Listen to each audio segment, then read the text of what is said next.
Bismillahirrahmanirrahim. Assalamualaikum warahmatullahi wabarakatuh. Perkenalkan, nama saya Muhammad Sadam Mutakin, NIM 1207010041. Saya dari jurusan Matematika Sains, Fakultas Sains dan Teknologi UIN Sunan Gunung Jati Bandung. Dalam kesempatan kali ini, insya Allah saya akan sedikit menjelaskan dan mempraktikkan dari sholat berjamaah.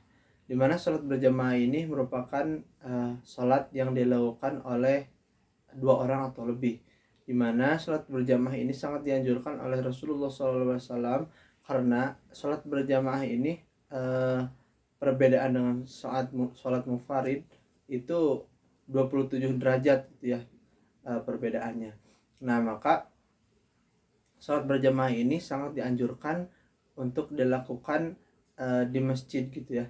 Nah, di mana sholat berjamaah ini juga terdiri dari dua orang ya. Yang pertama, minimal dua orang. Yang pertama ada imam dan ada makmum. Nah, biasanya untuk kriteria atau syarat-syarat menjadi seorang imam itu, yang pertama harus lebih luas wawasan agamanya, terus dari hafalannya juga banyak, terus dari perkataannya juga atau cara pengucapannya juga baik, itu bagus gitu ya. Nah, itu biasanya mungkin dari syarat menjadi seorang imam itu mungkin seperti itu. Nah, untuk menjadi seorang makmum itu, untuk menjadi seorang imam tentu itu harus laki-laki ya, karena tidak bisa kalau misalkan imamnya perempuan dan makmumnya laki-laki, itu tidak akan sah sholatnya. Nah, untuk makmum mungkin lebih ya bisa gitu ya, mungkin lebih bebas gitu ya, asalkan sudah balik gitu.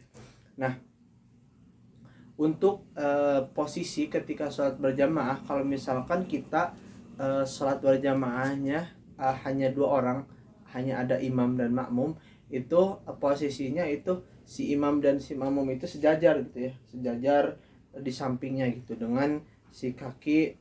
Memang ada beberapa pendapat, ada yang kakinya dirapatkan, ada yang tidak gitu ya. Nah, itu tergantung keyakinan dan kepercayaan masing-masing.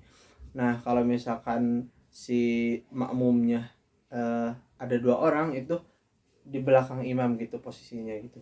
Nah, dimana kalau misalkan ada suatu kasus, dimana kasus tersebut misalkan ada seorang makmum yang terlambat, misalkan ketinggalan satu rakaat, maka boleh gitu ya, nanti setelah imam dan yang makmum yang tidak masbuk itu mengucapkan salam itu, maka si makmum yang masbuk tadi melanjutkan kekurangan dari sholat yang tadi gitu, atau yang tertinggalnya.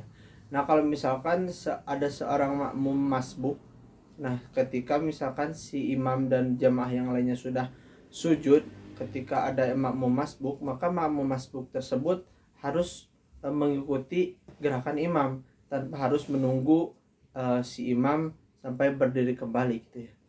Nah, mungkin itu. Kalau misalkan juga kasusnya misalkan ada makmum masbuk yang misalkan ketika imam sedang membaca, misalkan ada membaca surat setelah Al-Fatihah secara dikeraskan atau jahar, maka si makmum tersebut gak harus membaca iftitah gitu ya, karena takutnya kalau misalkan membaca iftitah terlebih dahulu, takutnya menjadi ketinggalan dan tidak sempat membaca Al-Fatihah. Maka ketika imam sedang membaca surat-surat pendek, maka langsung saja si makmum tersebut